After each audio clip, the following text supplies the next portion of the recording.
Hello students, मैं नाम है आयुष पाटदार। आप लोग नेविगेट चैनल्स के ऊपर हैं। मैं आज आपको एसएससी जेई के बारे में बताने वाला हूं। इसके पहले आप लोग सिविल के बारे में बहुत सारी जानकारी ले चुके हैं। इस नेविगेट चैनल के ऊपर आज हम इलेक्ट्रिकल इंजीनियरिंग के बारे में समझने वाले हैं, किस तरह हम एक इलेक्ट्रिकल का बी और डिप्लोमा होल्डर किस तरह एसएससी जेई को क्रैक करें, और एसएससी जेई के बारे में आपकी जो भी क्वारीज है एज ए इलेक्ट्रिकल स्टूडेंट के नाते वो आज मैं क्लियर करने आया हूँ इस पर्टिकुलर वीडियो के अंदर। पहले बात करें what is SSC JE. SSC JE बहुत सारे एग्जाम फुलफिल कराता है, जैसे एचएससीएल, सीजीएल। उसमें वन ऑफ द हमारी जो एग्जाम है डेट इज जूनियर इंजीनियर की पोस्ट होती है, जिसको जेई के नाम से जाना जाता है। तो इसका फुल फॉर्म शॉर्ट फॉर्म है एसएससी जेई। हमारी जो ये एसएससी जेई पूरी तरह से होती है, दो पेपर्स के अंदर डिवाइडेड होती है। पेपर 1 जिसको हम कहते हैं ऑब्जेक्टिव पेपर, और सेकंड पेपर होता है हमारा डिस्क्रिप्टिव पेपर। अब सबसे इंपॉर्टेंट बात है कि जो बच्चे एसएससी जेई के बहुत अच्छी तरह से जानते हैं, बहुत अच्छी क्वारीज होती है कि सर हम इतने साल से डेडिकेटली 2 या 3 साल से पढ़ रहे हैं, हमारा एसएससी जेई क्रैक नहीं हो रहा है। तो आज मैं आप लोगों को इस वीडियो में बताने वाला हूं कि how to crack SSC JE. क्या ऐसे छोटे छोटे चीज़ें हैं जो फ्लॉज हैं जो हम छोड़ देते हैं, जिस कारण की कुछ बच्चों का फर्स्ट अटेम्प्ट में एसएससी जेई क्लियर हो जाता है और कुछ बच्चों का कई अटेम्प्ट के बाद भी नहीं हो पाता है। तो जानते हैं पहली बात कि एसएससी जेई ऐसा क्या होता है कि कुछ बच्चे जो भी हमारे नॉन टेक्निकल में होते हैं वो भी एसएससी जेई को इतना चाहते हैं, और जो बच्चा फर्स्ट टाइम किसी भी एग्जाम की तैयारी करता है वो सबसे पहले एसएससी जेई का नाम लेता है। तो उसका सबसे पहला कारण ये है कि एसएससी जेई का जो प्री का पेपर होता है बहुत ही सिंपल होता है, और दूसरा कि एसएससी जेई के दौरान जो जॉब्स हमें प्रोवाइड होती है, जो भी ऑर्गेनाइजेशन हमें मिलती है, जैसे हमें मिलती है बॉर्डर रोड ऑर्गेनाइजेशन की जॉब्स, हमें मिलती है सीपीडब्ल्यूडी की जॉब्स, हमें मिलती है नेवल की जॉब, हमें मिलती है मिलिट्री ऑर्गेनाइजेशन की जॉब्स। ये जॉब जो कि सुनहरा सपना होता है किसी भी स्टूडेंट के लिए। तो अब जानते हैं एक एक करके कि हमारा ये जो एसएससी जेई है जो कि 2 पार्ट में डिवाइड होता है। पेपर 1 जिसको मैं आपको बताया था ऑब्जेक्टिव पेपर, ये जो आपका ऑब्जेक्टिव पेपर होता है 2 आवर्स का पेपर होता है। अब 2 आवर्स का पेपर हमें हर एग्जाम आप लोग देखते होंगे 2 आवर्स की होती है, मगर सबसे इंपॉर्टेंटली यहाँ पर आपको जो आपका नॉन टेक्निकल पार्ट होता है वहाँ पर बहुत कम होता है, मगर एसएससी जेई के अंदर आपका जो नॉन टेक्निकल और टेक्निकल पार्ट है वो 50-50 रेशो के अंदर शुरुआत से ही है। ओके, जहां तक बात करें इलेक्ट्रिकल स्टूडेंट का, तो इलेक्ट्रिकल स्टूडेंट के लिए उसके अपने टेक्निकल सब्जेक्ट्स हैं, जैसे electrical circuit, electrical measurement, electronics, machines, power systems, utilisation, basic लॉटरिंग करके आपके बहुत सारे सब्जेक्ट यहाँ पर अवेलेबल है। वैसे नॉन टेक्निकल की बात करें तो नॉन टेक्निकल आपका 2 पार्ट होते हैं, जनरल इंटेलिजेंसी और जीएस। ये दोनों पोर्शन के मार्क्स इक्वली डिस्ट्रीब्यूट है, 100 मार्क्स और 100 मार्क्स इक्वली डिस्ट्रीब्यूट है। अब ये बच्चा अपने हिसाब से कैलकुलेट करे कि वो कितने पार्ट में इसको कितने टाइम में ये दोनों पार्ट्स को कंप्लीट करे। तो ये स्ट्रेटेजी आज मैं आप लोगों को बताने वाला हूँ कि किस तरह कितने टाइम के अंदर आपको ये पर्टिकुलर पार्ट्स करना है कभी आप एग्जाम क्रैक करना चाहते हैं। तो सबसे पहले बात करें हमारे नॉन टेक्निकल पार्ट की, जो कि 100 मार्क्स का होता है। सबसे पहले जो मेन फॉर्मूला होता है सक्सेस का किसी भी बच्चे के लिए, वो इस नॉन टेक्निकल के अंदर है। जैसे आप इलेक्ट्रिकल के बंदे हैं, इलेक्ट्रिकल बंदे के लिए सबसे शुरुआत में जब जॉब अपॉर्चुनिटी के बारे में बच्चों को नहीं मालूम था 13, 14, 15 के अंदर, तो इसका कट ऑफ जाता था 110, इसका कट ऑफ जाता था 130। मगर आज की तारीख में जैसे जैसे बच्चे जागरूक हो रहे हैं, इसका कट ऑफ जाता है 150, 155। मतलब आपका कट ऑफ रेशो बहुत ही ज़्यादा हो गया है। मगर आज की तारीख में भी एक बहुत ही खूबी की बात है कि जो सीजीएल का बच्चा होता है वो प्री को पार कर पाता है, मगर बी का बच्चा जो रेगुलर बच्चा है वो इस टेक्निकल एग्जाम को भी पार नहीं कर पाता। तो ऐसा क्या होता है? तो मेन जो रहस्य जो फॉर्मूला है वो इस पर्टिकुलर नॉन टेक्निकल के अंदर ही छुपा हुआ है। आपका यहाँ पर होता है जनरल जीएस, जिसको आप बोलते हैं जनरल स्टडीज।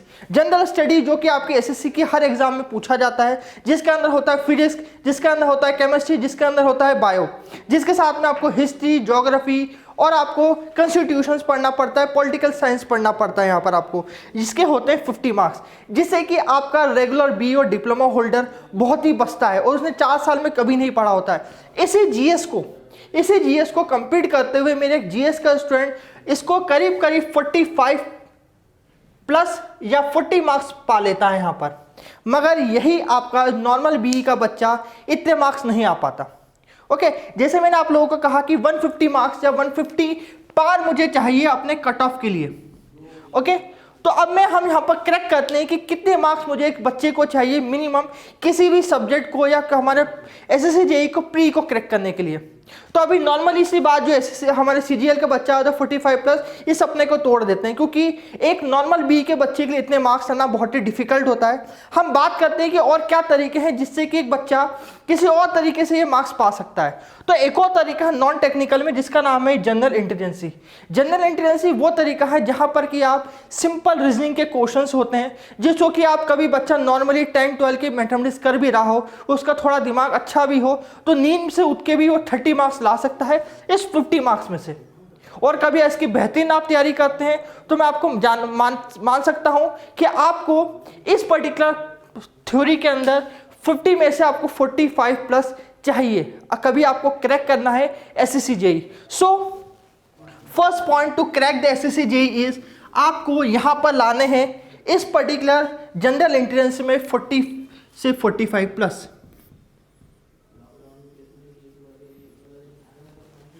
अब बात कर लेते हैं अगले पोर्शन की। अभी हम इस GS की बात नहीं करते, हम GS को और आगे जाके बात करेंगे। इसका जो सेकंड पार्ट होता है, पार्ट बी, जो कि हमारे किसी भी टेक्निकल बंदे के लिए बहुत ही इंपॉर्टेंट होता है, क्योंकि यहाँ पर हमारे थ्योरी आती है जो कि हमने 8 सेमेस्टर तक लगातार पढ़ी होती है। तब इस थ्योरी में क्या क्या होता है एक BE वाले बच्चे के लिए?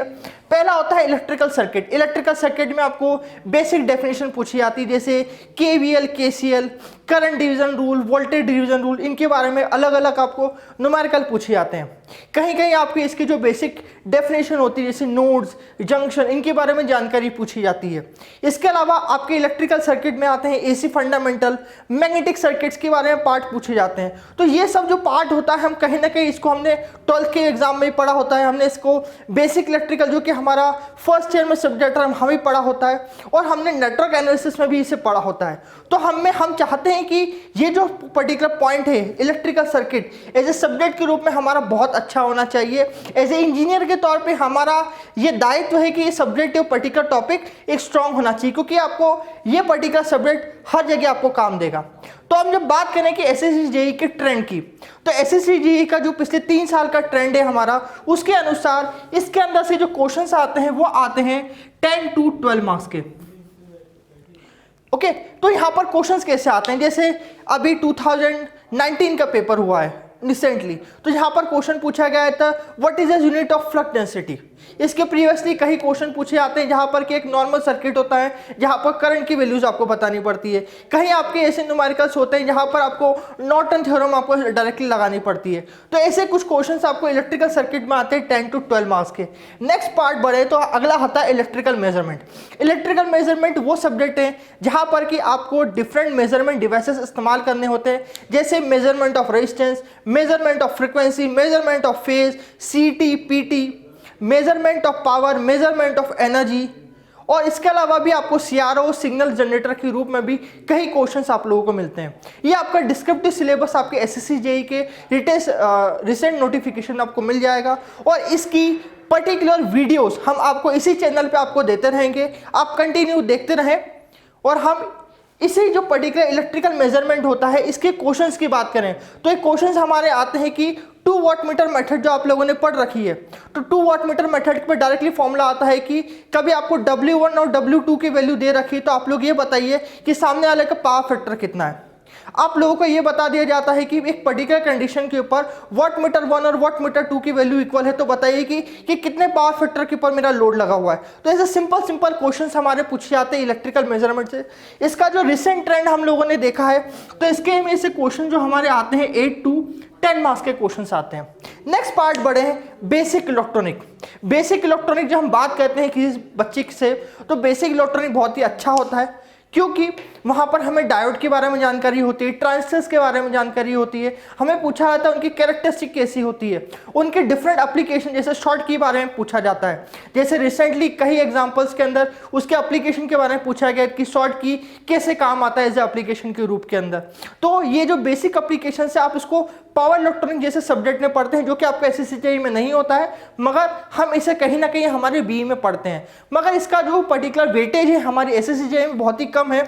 इसके जो क्वेश्चंस आते हैं वो 5 to 7 मार्क्स के ही आते हैं, बहुत ही कम मार्क्स के आते हैं। मगर इसके बाद मोस्ट इंपॉर्टेंटली अगला पार्ट पढ़े जो कि हमारे लिए बहुत ही हेवी वेटेज का काम करता है, जो हमें पढ़ना है, दैट इज इलेक्ट्रिकल मशीन। और आपको इस वीडियोस के अंदर हमारी जो वीडियो सीरीज है इलेक्ट्रिकल मशीन की, जिसको कि आप नेविगेट चैनल लेके आएगा, आपको इतना स्ट्रॉन्ग कर देगा कि you have to be crack, आप क्रैक कर पाएंगे एसएससी जेईई को। ये जो इलेक्ट्रिकल मशीन है इसका वेटेज आता है करीब 40 मार्क्स का। जैसे मैंने आप लोगों को बताया कि हर क्वेश्चन जो एसएससी जेईई में होता है वो 1 मार्क्स का होता है। इट मीन्स कभी मैं आप लोगों को कह रहा हूं कि ये 100 मार्क्स का है, इट मीन्स यहां पर 100 क्वेश्चन आते हैं 1 मार्क्स ईच। ओके, तो यहां पर आपके करीब 40 to 50 मार्क्स के हमारे क्वेश्चंस आते हैं आपके इलेक्ट्रिकल मशीन से। अब इलेक्ट्रिकल मशीन बहुत ही वाइड स्प्रेड है, जैसे इसमें आता है ट्रांसफार्मर, इसमें आता है इंडक्शन मशीन, इसमें आता है डीसी मशीन, इसमें आता है सिंक्रोनस मशीन, इसमें आती है हमारी किलोवाट आवर्स मोटर जिसको हम बोलते हैं एसी मोटर, जैसे कि स्टेपर मोटर, रिलक्टेंस मोटर, ये सब हमें मिलते हैं हमारे इलेक्ट्रिकल मशीन के अंदर। अब इसमें क्वेश्चन कैसे पूछे जा सकते हैं आपको, इसमें क्वेश्चन पूछे जा सकते हैं कि आपका जो ट्रांसफार्मर है उसके आइडियल ट्रांसफार्मर के अंदर आपकी परमिटिविटी की वैल्यू कितनी होनी चाहिए। आपको पूछा जाएगा कि आपका जो ट्रांसफार्मर है वो कैसे काम करता है, उसकी बेसिक डेफिनेशंस क्या हो सकती है। आपके ट्रांसफार्मर से एक छोटे छोटे न्यूमेरिकल पूछे जा सकते हैं। आपको पूछा जा सकता है कि ओपन सर्किट टेस्ट और शॉर्ट सर्किट टेस्ट में आपको जो डिफरेंट लॉसेस होते हैं उनके बारे में क्वेश्चन पूछे जा सकते हैं। आपका जहां तक सिंक्रोनस मशीन की बात है तो सिंक्रोनस मशीन इतना पोर्शन नहीं पूछा जाता एसएससी जेईई के अंदर, आप लोगों को क्लियरली बता दें। एसएससी जेईई के अंदर सिंक्रोनस मशीन की जो एनालिसिस पार्ट होता है इनिशियली वो ना पूछते हुए वो डायरेक्टली उसको पूछते हैं उसके एप्लीकेशन के ऊपर। जैसे हम उसके टेस्ट लगाते हैं, 2 लैंप मेथड हम लगाते हैं, 3 लैंप मेथड लगाते हैं, इसके बारे में जानकारी पूछी जाती है। ये सब हम कवर करेंगे हमारे इस नेविगेट के चैनल के ऊपर। हम बात करेंगे इंडक्शन मोटर के ऊपर कि किस तरह हम 3 फेज का हमारा इंडक्शन मोटर है उसकी कैरेक्टरिस्टिक कैसे करी जाती है। हम बात करेंगे किस तरह हमारा जो रोटर है स्टेटर है उसकी फ्रीक्वेंसी की मैचिंग कैसे करते हैं। इसके ऊपर कैसे डिफरेंट एसएससी जेईई के क्वेश्चन आते हैं। एक बात ध्यान रखिए, एसएससी जेईई जब भी आपको क्वेश्चन देता है इलेक्ट्रिकल के सब्जेक्ट्स के अंदर तो बहुत ही आपको सब्जेक्टिव क्वेश्चंस नहीं देता, आपको बहुत ही शॉर्ट क्वेश्चन होते हैं। मींस आप फॉर्मूले देख लीजिए, उसके हल्के से डिस्क्रिप्टिव एप्लीकेशंस देख लीजिए और आपको 2 मिनट या के अंदर आपको इस क्वेश्चन के आंसर देने होते हैं। They are not like pen and paper, आपको पेन एंड पेपर पे क्वेश्चन को डिस्क्रिप्टिव नहीं सॉल्व करना पड़ता है। ओके, तो ये आपका इलेक्ट्रिकल मशीन को हम बहुत ही डिस्क्रिप्टिव तरीके से एक एक के एनालिसिस करके बताएंगे। आपको ऐसी चीजें नहीं देंगे जिससे कि आप लोगों को बहुत ज़्यादा पढ़ना पड़े। हम आपको सब्सक्रिप्टिव पार्ट में बताएंगे कि कैसे शॉर्ट फॉर्म के अंदर आपको इलेक्ट्रिकल मशीन कंप्लीट करी जाए। ये दोनों के लिए अच्छा होगा, जो डिप्लोमा का बच्चा है और जो बच्चा बीई का बच्चा है, जिसने बीई के अंदर बहुत सारे इलेक्ट्रिकल मशीन 1 और 2 के पार्ट के अंदर पढ़ा है। उसको हम बहुत ही छोटे पार्ट में समझाएंगे कैसे हम फिजिबल रूप से बहुत ही अच्छी तरीके से हमारे इलेक्ट्रिकल मशीन को पढ़ें। नेक्स्ट पार्ट है हमारा पावर सिस्टम। यहाँ पर पावर सिस्टम को बेसिकली 3 पार्ट में डिवाइड करा गया है। पहला है generation, transmission, distribution, second is estimation, costing and third is utilisation electrical machine. वैसे हम यूटिलाइजेशन इलेक्ट्रिकल मशीन को अलग से ही पढ़ते हैं, पावर सिस्टम में पार्ट नहीं पढ़ते, तो यहाँ पर भी एसएससी जेईई इसको अलग से पढ़ा है। यूटिलाइजेशन में आप पढ़ते हैं हीटिंग, वेल्डिंग के बारे में आप पढ़ते हैं, वहां पर आप इल्यूमिनेशन के बारे में पढ़ते हैं। आप इल्यूमिनेशन का जो पार्ट होता है, हीटिंग वेल्डिंग का पार्ट होता है, ये आपके बेसिक इलेक्ट्रॉनिक जैसा ही आपका वेटेज रखता है, 8 to 10 मार्क्स का आपका रखता है यहाँ पर ये। ओके, और क्योंकि हम एज ए अदर एग्जाम के फॉर्म के अंदर इसको इतना वेटेज नहीं देते, मगर जब आप एसएससी जेईई पढ़ने जाते हो तो आपको इसके एप्लीकेशन को वेटेज देना पड़ेगा कि किस तरह हम इसको सॉल्व करें। हम आपको इस पर्टिकुलर वीडियो सीरीज में आपको बताएंगे कि how to crack it, how to analyse it, कैसे हम एसएससी जेईई को क्रैक करें इस पर्टिकुलर सब्जेक्ट के थ्रू। अगले हमारे पार्ट आते हैं जनरेशन, ट्रांसमिशन, डिस्ट्रीब्यूशन के बारे के अंदर। आप लोगों ने पावर सिस्टम को मशीन 1, पावर सिस्टम 1 और पावर सिस्टम 2 में पढ़े हैं, डिफरेंट पोर्शन में पढ़े हैं।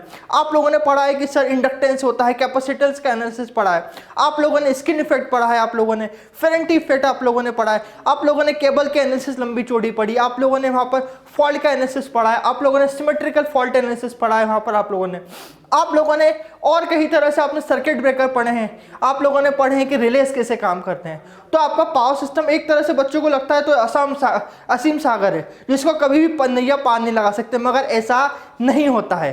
हमारा पावर सिस्टम की नैया पार लगा सकते हैं एसएससी जेईई के अंदर, मगर थोड़ी अकल और थोड़ा हमें एनालिसिस करना पड़ेगा, कैसे क्वेश्चन आते हैं। वो एनालिसिस आपको करने की जरूरत नहीं, वो एनालिसिस हम करेंगे, हमने पूरा एनालिसिस करके रखा है। इसकी वीडियो लेक्चर आपको पहुंचाते रहेंगे ताकि आपके लिए एसएससी जेईई को क्रैक करना बहुत ही आसान रहे।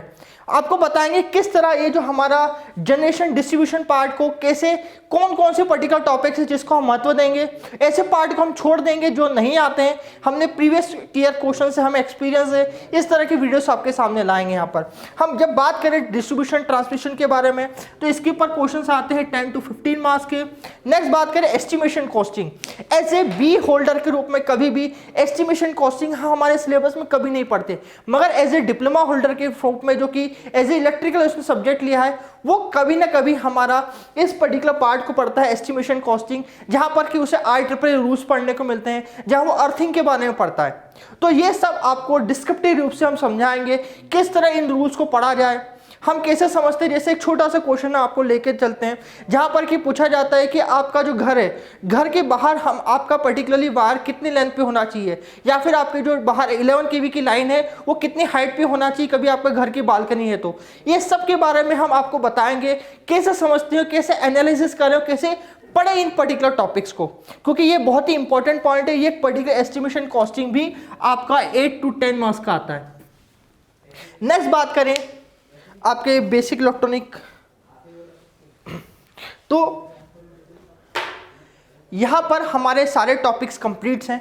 ओके, ये सब टॉपिक्स को हम आपको डिस्क्रिप्टिव तरीके से वीडियोस के अंदर बताएंगे कि कैसे हर टॉपिक को, जो कि आप लोगों ने डिप्लोमा बी के अंदर बहुत ही बड़ी पोर्शन में पढ़ रखा है, बड़ी बड़ी, जैसे इलेक्ट्रिकल मशीन में आप PS भीमरा जैसी बड़ी मोटी किताब से पढ़ते हैं, जैसे आप इलेक्ट्रिकल मेजरमेंट को आप AK सोनी से पढ़ते हैं, जैसे कि आप पावर सिस्टम IG नागराज से, CL वाधवा से पढ़ते हैं। तो हम किस तरह इन पर्टिकुलर बुक्स को हटा के हम आपको अपने नोट्स प्रोवाइड करेंगे, जो कि आप हमारे से ऑफलाइन या ऑफलाइन खरीद सकते हैं, जहां पर कि हम आपको बताएं कैसे कंसाइज नोट्स के अंदर आप उस पर्टिकुलर एसएससी जेईई को क्रैक कर सकते हैं। जहां तक बात करें कि आपको कितने मार्क्स चाहिए यहां पर किसी भी एसएससी जेईई को क्रैक करने के लिए, तो एक नॉर्मली तौर पे, मोटी मोटी तौर पे बात करें, किसी भी एसएससी जेईई को कभी आपको 150 मार्क्स चाहिए तो आपको 80+ मार्क्स स्कोर करने पड़ेंगे, मतलब मिनिमम 80 मार्क्स आपको स्कोर करने पड़ेंगे आपको एसएससी जेईई को क्रैक करने के लिए, प्री को स्कोर क्रैक करने के लिए आपको। तो देखिए यहां पर बात करूं 80+40, तो अभी भी आपके पास जो मार्क्स हैं डेट इज 120। मीन्स हमने जब बात करी सिर्फ टेक्निकल पोर्शन की और जब हमने बात करी सिर्फ और सिर्फ जनरल इंटेलिजेंस की, तो अभी हमारे पास 120 मार्क्स है, मगर अभी भी हमारे पास 30 मार्क्स लेस बचे हैं जिसे कि हमें स्कोर करना है। मैं आप लोगों को बता दूं कि 30 मार्क्स स्कोर करना जनरल स्टडी में इतना आसान नहीं है, यह थोड़ा मुश्किल काम है, क्योंकि जितना आपको टेक्निकल पार्ट पढ़ना है उतने आपको जीएस पढ़ना है। इसलिए मैंने आपको कहा कि जीएस एसएससी सीजीएल वाले बच्चे के लिए बहुत आसान हो जाता है, जिस कारण की हो सकता है कि वो फर्स्ट ट्राई के अंदर ही आपको पी क्रैक कर ले। मीन्स वो जो बच्चा होता है एसएससी सीजीएल का बंदा, वो यहाँ पर 40 मार्क्स या 45 मार्क्स भी यहाँ पर ला सकता है, जिस कारण की वो क्रैक कर लेता है। आपको मेहनत करनी है इस पार्ट के ऊपर, एसएससी जीएस के पार्ट पे कवर करना है आपको। अगला पार्ट जो आपको कवर करना है that is current affair. Current affair means आपको 6 महीने के जो भी करंट, जैसे कि अभी बात करें 2020 के अंदर, तो करंट के अंदर हमारा जो पेंडेमिक चल रहा है, तो पेंडेमिक के ऊपर भी रिसेंटली बहुत सारे क्वेश्चंस आए जो कि हम करा जाता है एसएससी जेईई के द्वारा। तो कभी आप 150 मार्क्स कवर करते हैं by 80 marks in particular technical portion, 40+45 marks around in general intelligence, और कभी आप 30+ स्कोर करें, कभी आप नॉर्मल बच्चे हैं 30+ स्कोर करें, तो आप जरूर एसएससी जेईई को एज ए इलेक्ट्रिकल स्टूडेंट के रूप में क्रैक कर सकते हैं आप। नाउ बात करें कि कभी आप बहुत ही अच्छे स्टूडेंट हैं, ओके, और आप लोगों ने कभी ये प्री को क्लियर भी कर लिया है, आपने अपना जीएस बहुत अच्छा कर लिया, आप चाहते हैं कि सर मेरा तो प्री क्लियर हो गया, बट हर्डल्स अभी भी बाकी हैं।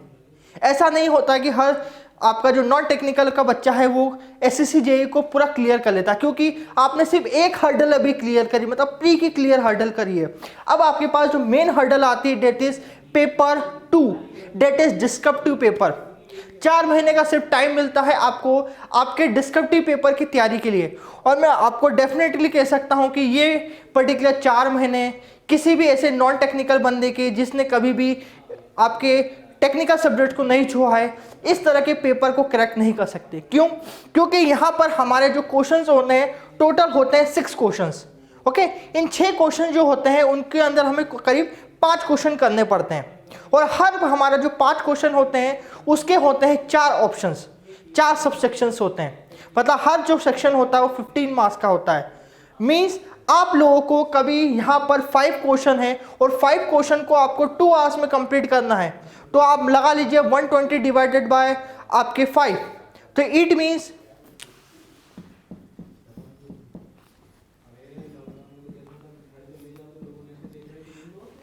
आपको 24 मिनट मिलेंगे एक पर्टिकुलर क्वेश्चन को कंप्लीट करने के लिए, और हर क्वेश्चन में आते हैं आपके पास 4 सेक्शंस। इट मीन्स आपको हर क्वेश्चन के एक सेक्शन को कंप्लीट करने के लिए 6 मिनट सिर्फ रहेंगे। और आप लोगों को वो जान के बहुत आश्चर्य होगा कि हर एक जो सेक्शन का क्वेश्चन होता है वो 15 मार्क्स का होता है। इट मीन्स आपका हर मिनट आपके लिए बहुत ज़रूरी होता है डिस्क्रिप्टिव पेपर के लिए। आपको एक क्वेश्चन नहीं आता है, आपकी एसएससी जेईई वहीं ख़त्म। क्योंकि आपके क्वेश्चंस में जब हम बात करते हैं डिस्क्रिप्टिव पेपर लिखने की, इसकी अपनी कला होती है, जिसे कि हम आपको इस नेविगेट चैनल पे सिखाएंगे कि how to write the SSC JEE mains paper, how to write the descriptive paper of SSC JEE. आप चाहे तो हमारी ऑनलाइन क्लासेस भी ज्वाइन कर सकते हैं या फिर ऑफलाइन क्लासेस भी ज्वाइन कर सकते हैं, जहां पर कि हम आप लोगों को इस डिस्क्रिप्टिव पेपर को करना सिखाएंगे। ये जो हमारे 300 का मार्क्स का पेपर है, जहां पर कि आपको हर सेक्शन का जो क्वेश्चन होता है जो आपके 6 मिनट में करना होता है, किस तरह किस लहजे से लिखना पड़ता है, क्या यूनिट्स लिखनी पड़ती है, जब न्यूमेरिकल्स आता है तो उसको कैसे सॉल्व करना है, कितने कंसाइज वे में लिखना है, कितना डिस्क्रिप्टिव लिखना है, ये आप लोगों को बताएंगे यहाँ पर हम। तो कभी आप इस पर्टिकुलर डिस्क्रिप्टिव पेपर की बात करें जो तो आप लोगों को जो मिनिमम आज के तारीख में ट्रेंड चला है, तो अलग अलग जगह टाइम पे अलग अलग ट्रेंड चलता है। तो हम जब एज ए इलेक्ट्रिकल स्टूडेंट की माने तो आपको यहाँ पर 300 में से मिनिमम 160 to 180 मार्क्स चाहिए इस पर्टिकुलर डिस्क्रिप्टिव पेपर को करने के लिए। तो हम बात करें, कभी आप यहाँ पर 160 to 180 मार्क्स ले आते हैं आज के तारीख में जो ट्रेंड है उसके हिसाब से, then you will get the marks जो कि आपको एसएससी जेईई क्लियर करवाएगा। मगर यहाँ पर जो पेपर 1 और पेपर 2 होते हैं, इनके दोनों मार्क्स कंबाइन करे जाते हैं। इट मीन्स कभी आपके 150 मार्क्स हैं आपके एसएससी जेईई प्री के अंदर, और आपके करीब करीब 180 मार्क्स है कभी आपके एसएससी जेईई के पार्ट 2 में डिस्क्रिप्टिव पार्ट में, तो 180 प्लस 160 करीब आपके आ गए 340 मार्क्स आउट ऑफ 500। मगर अब भी डिपेंड करता है कि आपकी क्या रैंक आती है, उस रैंक पर डिसाइड करता है कि आपका पर्टिकुलरली आपको कौन सा ऑर्गेनाइजेशन मिलेगा। इट मीन्स जब आप पेपर 2 कंप्लीट कर लेते हैं, ओके, पेपर 2 करने के पहले आप लोगों को पर्टिकुलर ऑर्गेनाइजेशन चूज करना पड़ता है कि आप लोगों को कौन कौन से ऑर्गेनाइजेशन चाहिए। ओके, जब एट द टाइम ऑफ आपके फिजिकल टेस्ट वगैरह होने के बाद आप लोगों को आपको मिलता है, जैसे हम बात करें मिलिट्री ऑर्गेनाइजेशन की बात करें, MES की बात करें, कभी आपने उसको फर्स्ट ऑप्शन रखा है और कभी आप फिजिकली अनफिट हैं तो आपको मौका नहीं मिलेगा किसी और ऑर्गेनाइजेशन में आपको बैठने के लिए या फिर आपको इंटरव्यू करने के लिए। ओके, इसलिए आप लोगों को चॉइस भी ढंग से करनी होती है आपके ऑर्गेनाइजेशन की, या चॉइस करनी पड़ती है जब हम बात करते हैं इंटरव्यू के टाइम के ऊपर। तो ये सब चीज़ें आप लोगों को जो हमारे क्लासरूम या ऑनलाइन स्टडी के ऊपर आएंगे हमारे पास में, तो हम आपको ये सब चीज़ें बताएंगे हाउ टू चॉइस दिस। हम जब आप लोगों को आपका पेपर 1 या पेपर 2 कंप्लीट होगा तो रेगुलर गाइडेंस हम प्रोवाइड करेंगे, कैसे हम नेविगेट चैनल के ऊपर अलग अलग बच्चों के हम मेंटरिंग प्रोसेस करते हैं हर टाइम के ऊपर। आपको हमारा ये वीडियो लेक्चर पसंद आता है तो आप चाहे तो हमारी ऑफलाइन क्लासेस भी ज्वाइन कर सकते हैं, क्योंकि हमारा पैंडेमिक सिचुएशन चल रहा है तो हमारी बहुत ही लिमिटेड सीट है। आप चाहे तो मुझे इस नंबर पे कॉल कर सकते हैं, डेट इज 7509781787। मेरा नाम है आयुष पाड्डार।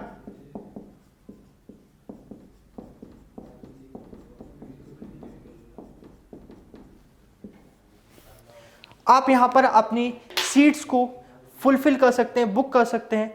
ये सीटेज आपकी फर्स्ट कम फर्स्ट सर्व के बेसिस के ऊपर रहेगी। आप लोगों को वीडियो पसंद आए तो लाइक करिए, आपके दोस्तों तक शेयर करें, और आप लोगों को रेगुलर नोटिस चाहिए तो सब्सक्राइब करके बेल आइकन को प्रेस करें।